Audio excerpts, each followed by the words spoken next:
May I come in, sir? Please. Good afternoon, sir. Good afternoon, ma'am. बैठिए। Thank you, sir.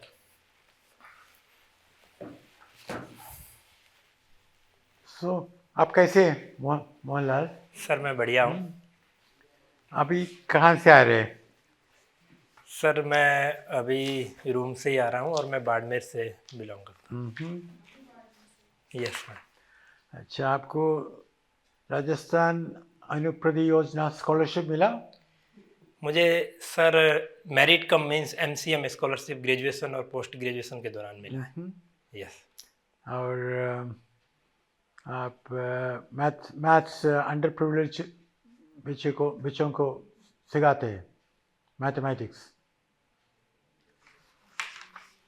नहीं no. Sir. अच्छा, माफ़ कीजिए। My apologies है। Yeah, now this one is this is the one. माफ़ कीजिए। अच्छा, आपका डिस्ट्रिक्ट है बारमा? बाड़मेर सर। हाँ, क्या पॉपुलेशन है उधर? सर 2011 के सेंसस के हिसाब से करीब 28 लाख के आसपास है। लेकिन अभी पॉपुलेशन जो ग्रोथ रेट ऐसा जो नेशनल फैमिली हेल्थ सर्वे है उसमें माना गया है करीब 16% के आसपास है। अच्छा, और लिटरेसी रेट कितना है? सर बाड़मेर का 66% है, उसमें 52% महिलाओं का है और करीब 79% है वो पुरुषों का है। तो बहुत गैप है। सर काफ़ी ज़्यादा है, जो मेल एंड फीमेल में काफ़ी बड़ा एक लिटरेसी गैप है। अगर आप बारमर का डिस्ट्रिक्ट मजिस्ट्रेट है तो आप क्या करेंगे? सर लिटरेसी गैप को कम करने के लिए एक इमीडिएट एक्शन के रूप में रहेगा कि जो ड्रॉप आउट रेट है लड़कियों में उसको कम करने के प्रयास किए जाए। उसके लिए जो सर्व शिक्षा अभियान है उसके तहत सरकारी स्कूल्स में जो एक निःशुल्क शिक्षा का अधिकार है उसके तहत सभी बालिकाओं को जोड़ना। और लॉन्ग टर्म में रहेगा कि सर जो भी खासकर कुछ सोसाइटीज़ है जिसमें बच्चियों को सामान्यतः पढ़ने नहीं भेजा जाता है तो उन्हें कन्वेंस करना, सोशल लीडर से उनकी हेल्प लेना, या फिर एक ऐसा रोल मॉडल के रूप में जैसे बाड़मेर का एग्जांपल ले तो रूमा देवी वहाँ एक फेमस सोशल एक्टिविस्ट है, तो उन आधार पर उन्हें मोटिवेट किया जा सकता है एनरोल ठीक है, करने के लिए। अच्छा, बहुत अच्छा। आज का अखबार पढ़ा? यस सर मैंने पढ़ा। अच्छा, बताइए 4 महत्वपूर्ण न्यूज़ आइटम्स। सर पहला सबसे महत्वपूर्ण है भगवान राम जी का जो रामलला की प्राण प्रतिष्ठा की गई है। और दूसरा सर चीन के द्वारा एक ऐसा माना जा रहा है कि जासूसी जो पोत है वो मालदीव की तरफ छोड़ा गया है।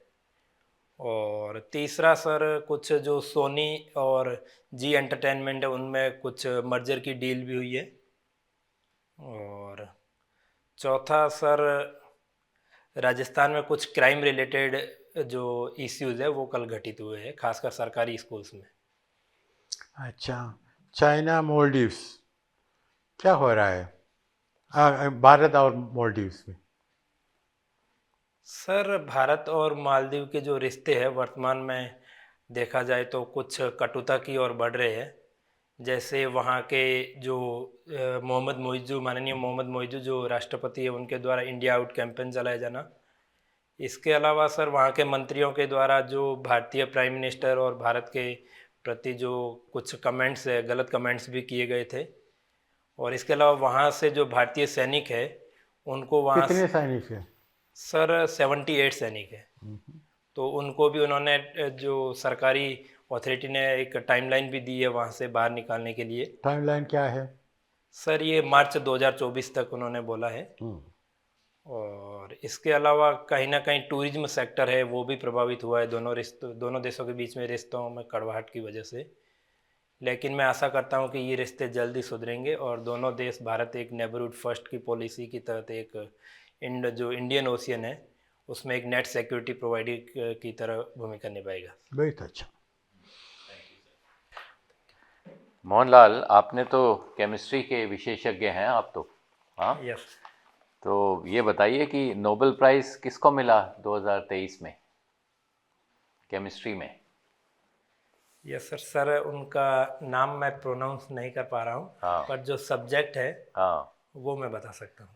हाँ सर जो क्वांटम जो क्यू डॉट्स है, क्वांटम डॉट्स है, जिनका हाँ प्रयोग मेडिसिनल केमिस्ट्री और हाँ। जो एक एलईडी है, क्वांटम बेस्ड जो क्वांटम डॉट बेस्ड एलईडी है, हम्म जो सेमीकंडक्टर मटेरियल्स होते हैं, हम्म उनमें रिसर्च के लिए उन्हें नोबेल प्राइज़ दिया गया है। हम्म। किसी इंडियन को भी कभी केमिस्ट्री में नोबेल प्राइज़ मिला है क्या? सर जो हरगोविंद खुराना है वो, उन्हें एक हालांकि मेडिसिनल फील्ड में मिला है, पर वो एक केमिस्ट्री के बायोमोलिकुलरिस्ट थे जिन्हें मिला है। एटॉमिक साइड में? एटॉमिक साइड में थोड़ा पढ़ सर लीजिएगा इसको। सीवी रमन है, हम्म उन्हें मिला है, जो कि सॉलिड स्टेट और रमन स्पेक्ट्रोस्कोपी है, 1930 में उन्हें मिला है। अब ये बताइए, ये केमिकल डिजास्टर्स, ये कोई महत्वपूर्ण केमिकल डिजास्टर के बारे में जानकारी है आपको? Yes sir. कौन सा है? सर जो 1985 में भोपाल गैस त्रासदी हुई थी, हम्म। वो भारत का एक सबसे बड़ा केमिकल डिजास्टर था। उसका केमिकल कॉम्पोजिशन क्या था? सर वो मिथाइल आइसोसाइनेट गैस थी, जो एक काफ़ी जहरीली गैस होती है, हम्म जो ह्यूमन में हीमोग्लोबिन के साथ तुरंत रिएक्शन करके हम्म। वो जो पूरा ब्लड है उसको सर्कुलेट होने को बंद कर देती है, जिसकी वजह से काफ़ी बड़ी संख्या में डेथ भी हुई। तो ऐसे केमिकल डिजास्टर्स को रोकने के लिए क्या उपाय किए जाने चाहिए? सर इसके लिए देखा जाए तो सबसे पहले अगर जो एक प्रिवेंटिव के रूप में कुछ उपाय किए जाना चाहिए, जैसे कि कोई केमिकल इंडस्ट्री जो उसमें सिक्योरिटी के नॉर्म्स है, उनका इम्प्लीमेंटेशन सही से हो रहा है या नहीं हो रहा है, हम्म एक अथॉरिटी को इसके लिए एक ऑथराइज किया जाना चाहिए। हम्म और दूसरा, ऐसी कोई जो हैजर्ड के जो केमिकल इंडस्ट्रीज़ है, उनको शहरों से थोड़ा, या फिर जो पॉपुलेशन डेंसिटी इलाका है उनसे थोड़ा दूर रखना चाहिए, ताकि जो घटना के दौरान जो ह्यूमन कैजुअलिटी हो वो काफ़ी कम हो। हम्म और सर लॉन्ग टर्म में देखा जाए तो जो रूल एंड रेगुलेशंस है, हम्म। उनको स्ट्रेंथ करने के साथ साथ जो मॉडर्न टेक्नोलॉजी है सेफ्टी नॉर्म्स में, वो अपनाई जानी चाहिए। नहीं तो अगर आप वहाँ पे डीएम रहें भोपाल में और यस। इस प्रकार की त्रासदी हो और आपको मुख्यमंत्री से ये आदेश आए कि भाई आप इसके बारे में कोई आप कार्रवाई मत करिए, जो इसके लिए दोषी हैं उनको जाने दीजिए, तो आपका क्या उसमें विचार रहेगा? सर मेरा रहेगा कि जो रूल ऑफ द लॉ है उसे लागू किया जाना चाहिए, हम्म और उसके अनुसार जो इस प्रकार की त्रासदी में अगर कोई डायरेक्ट इन्वॉल्व है, हम्म तो उसके साथ अपराधी की तरह व्यवहार किया जाना चाहिए, हम्म। और जो कानून के अनुसार जो स्ट्रॉन्ग एक्शन है वो लिया जाना चाहिए। नहीं और पर उसके आपको मुख्यमंत्री या पॉलिटिकल अथॉरिटी जो है वो ये कह रही है कि आप नहीं, कुछ कार्रवाई नहीं करेंगे, आप जाने दीजिए इनको, बाकी आप लोगों का वहाँ पे जो उनको प्रोटेक्शन देनी है उसका आप रिहैबिलिटेशन मेजर्स का ध्यान दीजिए, बाकी इनको जाने दीजिए। सर मेरा स्टैंड रहेगा कि जो रिहेबिलिटेशन प्रोग्राम है उसको तो त्वरित लागू किया ही जाना चाहिए, हम्म ताकि लोगों को त्वरित जो कुछ सुविधा और हेल्थ बेनिफिट्स मिले। हम्म उसके साथ साथ सर मेरा मानना है कि एक अकाउंटेबल और रेस्पॉन्सिबल जो अथॉरिटी के नाते, मुझे सबसे पहले एक अपराधी है उसकी भी पहचान कर उसके बारे में एक एक्शन लेना होगा। हम्म। और उसके लिए मैं जो हायर अथॉरिटी जैसे चीफ सेक्रेटरी ऑफ स्टेट है, उनसे मैं चर्चा करूंगा और उन्हें इस विषय के बारे में अवगत कराऊंगा। नहीं, अगर और वो कहें कि फिर भी आपको ये कहें कि नहीं आप जाने दीजिए, आप क्या क्यों बीच में इसमें हस्तक्षेप कर रहे हैं, तो आपका क्या स्टैंड रहेगा? सर ये मेरी इंटीग्रिटी के खिलाफ है, हम्म मैं इस एक्शन पर माननीय मुख्यमंत्री से सहमत नहीं हो पाऊंगा, हम्म। और मैं इसके लिए जो मेरे सीनियर्स होंगे उन्हें इसकी रिपोर्टिंग करूंगा। तो और वो जो तबादला लीगल, कर देंगे आपका? सर जो लीगल एक्शन होगा वो मैं लूँगा, जैसे उनके बारे में कहीं कंप्लेंट अगर दर्ज करने का अगर कोई खिड़की खुली है तो मैं वो भी करूँगा, लेकिन मैं इसमें एक इंटीग्रेट के रूप में रहूँगा और एक ठीक स्ट्रॉन्ग है, एक्शन लूँगा सर। धन्यवाद। चलिए। Okay Mohanlal, yes sir. आपका नाम जो है एक फिल्म स्टार से भी मिलता जुलता है, आपको पता है कौन है? सर एक मलयालम फिल्म इंडस्ट्रीज में मोहनलाल है। अच्छा, वेरी गुड। मम्मूटी के बारे में सुना आपने? Sorry sir. Mammootty? Sorry sir. नहीं? अच्छा कोई बात नहीं, चलिए आगे बढ़ते हैं। हाँ? तो cricket, yes Indian cricket team का कैप्टन कौन है? सर वर्तमान में रोहित शर्मा है, हम्म वो कैप्टन है वनडे और टेस्ट क्रिकेट में। और T20 में है मुख्यतः अभी हार्दिक पांड्या है उनके द्वारा हार्दिक कैप्टनसी की पांड्या तो है ही नहीं, पिक्चर में ही नहीं है हार्दिक पांड्या तो। सर वर्तमान में हार्दिक पांड्या वो चोट की वजह से बाहर है। एक और नाम भूल रहे हैं। सर टेम्पोरेरी बेसिस पे सूर्य कुमार यादव भी कैप्टनसी करते हैं। अच्छा, हरसिमरत कौर का नाम सुना है? हरमनप्रीत कौर, यस। हाँ, सॉरी, हरमनप्रीत कौर कौन Yes. है ये? सर वो महिला वुमेन जो क्रिकेट टीम है। भूल गए हरमनप्रीत कौर को। सर मैं क्षमा चाहूँगा इसके लिए, अच्छा, मुझे बोलना चाहिए। ठीक है, कोई बात नहीं, चलिए। और मैंने क्लू भी दिया था आपको कि किसी का नाम भूल रहे हैं आप। Yes sir, sorry sir. कोई बात नहीं, चलिए। तो 3 ऐसे स्कीम्स बताइए हमें, वुमेन सेंट्रिक स्कीम्स, जिन्होंने महिलाओं का जीवन में बदलाव लाया है। सर पहला है जो एक बेटी बचाओ बेटी पढ़ाओ अभियान है, हम्म, और दूसरा है प्रधानमंत्री मातृ वंदना योजना है, ठीक है, और तीसरा जननी शिशु सुरक्षा योजना है। Very good, good. हमारे यूनियन कैबिनेट में कितने विमेन हैं? सर एग्जैक्ट फिगर मुझे पता नहीं है, क्षमा चाहूँगा। अच्छा, तो किसी का नाम बताइए। यस सर में से स्मृति ईरानी है, हाँ, और राज्य मंत्री में माननीय उमा भारती जी भी है। उमा भारती, सॉरी सर, नहीं याद नहीं कर पा रहे हैं। सर मैं अभी श्रीमती निर्मला सीतारामन का पोर्टफोलियो बताइए, Yes. कौन सा मंत्रालय? सर वो वित्त मंत्री है भारत की। अच्छा, यस ठीक है, वेरी गुड, चलिए।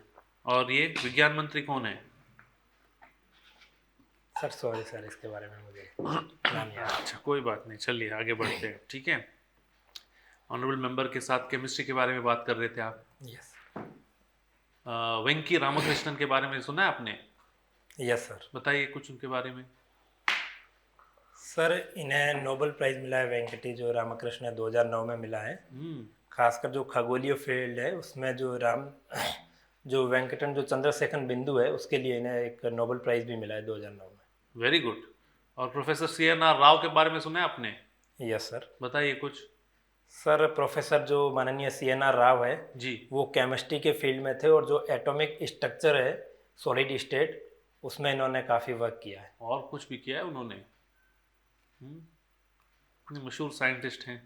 यस चलिए, क्रिकेट फाइनली Yes. एक और बार। यस ये Ranji trophy, yes. Duleep trophy और ईरानी कप में क्या अंतर है बताइए।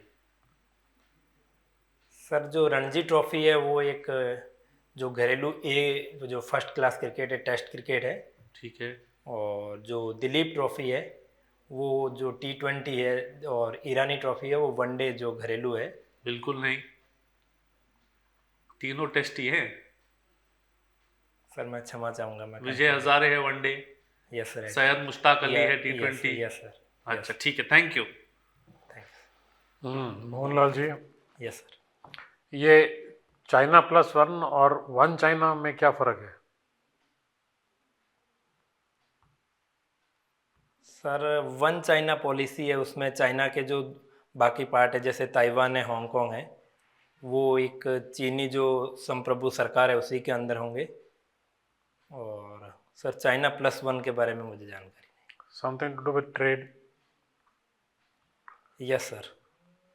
सर जो चाइना +1 है उसमें जो मैन्युफैक्चरिंग वर्ल्ड की कंपनीज है वो चाइना का एक अल्टरनेटिव रूट देख रहे हैं, ताकि वो अपनी जो मैन्युफैक्चरिंग इकाई है वो दूसरे देशों में भी स्थापित कर सके, और सप्लाई चेन है वो एक बनी रहे, रिजिलियंट सप्लाई चेन। इस चीज़ का भारत को कोई फ़ायदा हुआ है या किसी और कंट्रीज को ज़्यादा फ़ायदा हो गया? सर इसका भारत को भी फायदा हुआ है, इसके अलावा जो क्या इमर्जिंग। फ़ायदा हुआ है भारत में, क्या क्या चीज़ें आई हैं? सर जो भारत में खासकर जो एक जो डिजिटल जो इंफ्रास्ट्रक्चर इन्वेस्टमेंट है और जो सेमीकंडक्टर्स इन्वेस्टमेंट है, कहीं ना कहीं उसमें भी फ़ायदा होगा। और इसके अलावा जो न्यू टेक्नोलॉजी डेवलपमेंट है उसमें भी खासकर जैसे बेंगलोर है, उनमें कुछ कंपनीज ने भी आशा जताई है कि वो चाइना से यहाँ अपनी जो वो इन्वेस्टमेंट है वो लेके आएंगे। और इसके अलावा दूसरे देशों में बात की जाए तो वियतनाम है, वो भारत को काफ़ी प्रतिस्पर्धा भी दे रहा है इस क्षेत्र में। ये 1 चाइना पॉलिसी के तहत क्या हमने ताइवान को रिकॉग्नाइज किया हुआ है? नहीं। सर भारत का स्टैंड है कि 1 चाइना पॉलिसी के अंतर्गत ताइवान चीन का ही पार्ट है। तो अभी फिर हम उनके साथ रिलेशंस कैसे मेंटेन करते हैं, चाहे ताइवान के साथ सेपरेट रिलेशंस, क्योंकि वहाँ से बहुत इंपोर्ट होता है सामान। Yes sir. सर दोनों देशों के बीच जहाँ तक मैं सोच पा रहा हूँ, जो इम्पोर्ट एक्सपोर्ट है वो एक चाइनीज़ अथॉरिटी है उसी के द्वारा ही रहता है।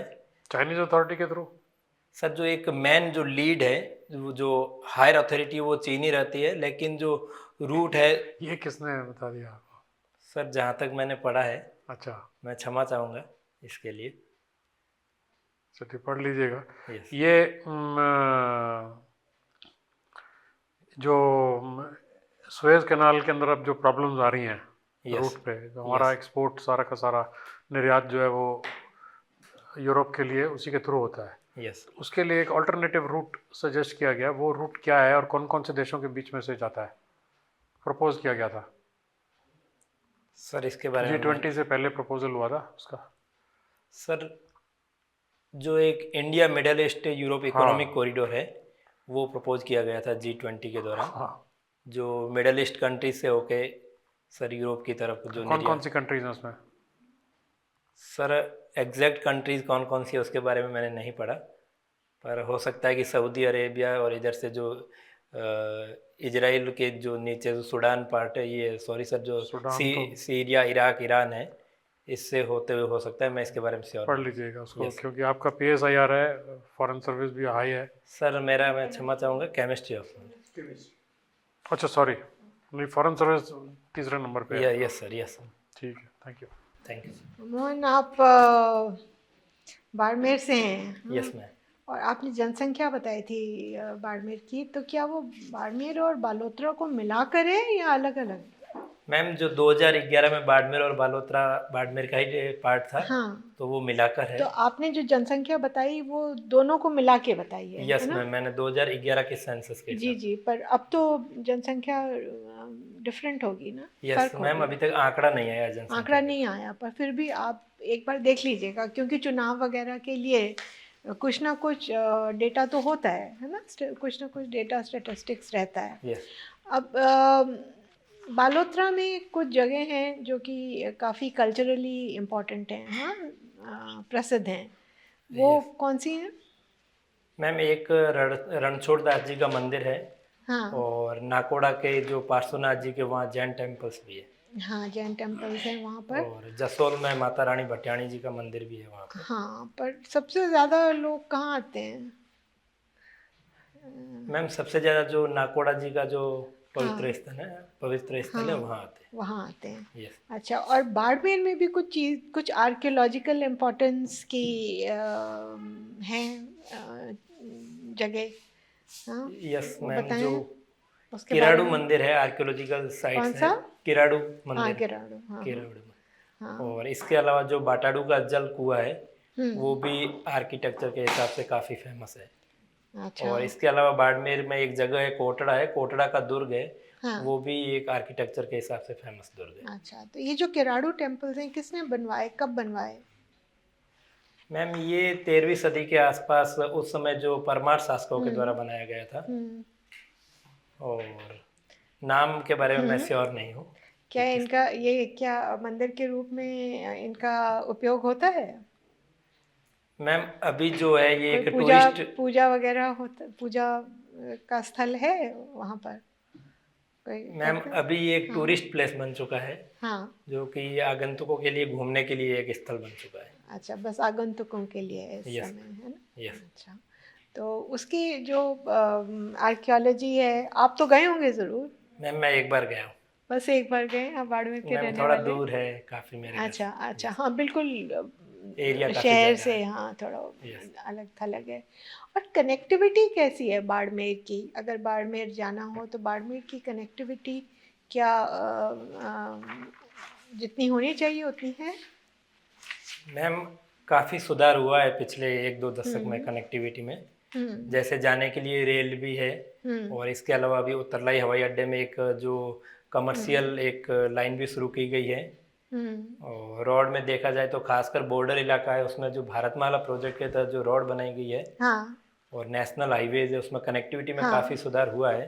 पर जो ग्रामीण इलाकों में जो रोड कनेक्टिविटी है वो हाँ। अभी भी काफ़ी पिछड़ी हुई स्थिति में है। मुझे लगता है कि उसमें वर्क करने की हमें आवश्यकता है काफ़ी। की ज़रूरत है। Yes. फिर भी वहाँ की रोड ठीक है, इतनी यस खराब मैम, भी जो नहीं है। नेशनल हाईवेज और भारतमाला प्रोजेक्ट है उसके हाँ। तहत जो रोड बनी वो काफ़ी अच्छी क्वालिटी की हाँ, अच्छी बनी हुई क्वालिटी की यस है मैम। बाकी जगहों के मुकाबले।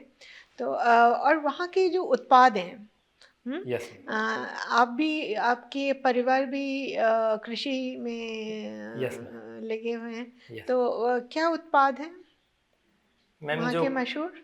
खेती की दृष्टि से देखा जाए तो हम्म जो मोटे अनाज है जिसमें बाजरा मुख्यतः बाड़मेर में हम्म रहता है खरीफ के सीजन में, हम्म मूंग है, मोठ है, दालों में रहता है, और एक हम्म ग्वार भी है जो कमर्शियल क्रॉप है। हम्म इसके अलावा रबी में जीरा है, ईसबगोल है, अरंडी है, हम्म। ये क्रॉप्स रहती है। तो इससे क्या वहाँ पे काफ़ी कमाई अच्छी हो जाती है लोगों की? मैम, जहाँ इरिगेशन सिस्टम खासकर जो भूमिगत जल से ट्यूबवेल या फिर जो इंदिरा गांधी नहर और नर्मदा नहर से जहाँ सिंचाई के क्षेत्र है, हम्म वहाँ पर जो पर कैपिटा इनकम किसानों की वो काफ़ी बड़ी है, हम्म क्योंकि जो जीरा और इसबगोल की मार्केट प्राइस है वो काफ़ी हाई है। हम्म। इसके अलावा जब मानसून अच्छा रहता है तो मूंग, हाँ। मोठ, बाजरा, इनसे इनकम काफ़ी अच्छी रहती है। मेरे ख्याल से वहाँ का जीरा पूरे भारत में यस 5 मैम। स्टार होटलों में सप्लाई होता है यस ना? मैम, और बहुत एक्सपोर्ट अच्छी भी क्वालिटी काफ़ी का है। हाँ, यस मैम। अच्छी क्वालिटी का, और खजूर भी वहाँ पर। यस मैम, अभी हाँ, खजूर है, अनार है, हाँ, इनकी खेती हाँ, काफ़ी हाँ, ग्रोइंग है। हाँ। चलिए, अच्छा ठीक है, thank you. Thank you ma'am.